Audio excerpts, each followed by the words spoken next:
મિત્રો, આજે આપણે સ્વાસ્થ્યની એવી ઘણી વાતો જાણવાના છીએ કે જેનાથી આપણે બધા અજાણ છીએ. આથી આપણે સ્વાસ્થ્ય જીવનમાં ઘણું બધું નુકસાન થતું હોય છે. તો ચાલો જાણીએ. એ પહેલાં આ વિડીયોમાં જે લોકો નવા હોય એ લોકો આ વિડીયોને લાઈક કરો અને ચેનલને સબસ્ક્રાઈબ કરો. 1.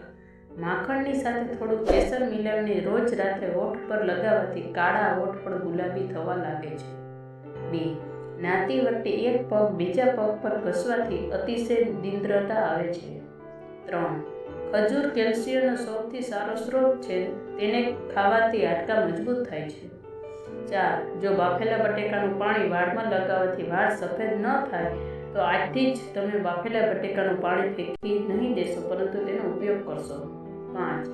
સાબુની જગ્યાએ ચહેરા પર દહીં અને બેસણ મિક્સ કરી લગાવવાથી રંગ બહુ જલ્દી અને સાફ અને ગોરો બને છે. 6.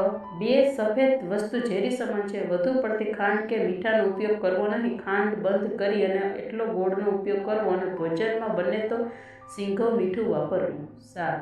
અડધું લીંબુ કાપીને ફ્રીજમાં રાખવાથી દુર્ગંધ દૂર થાય છે અને તાજગી જળવાઈ રહે છે. 8. દર્દમાં 1 ગ્લાસ ગરમ પાણી કોઈ પણ પીનર કિલર દવા કરતાં વધુ ઝડપ કામ કરે છે.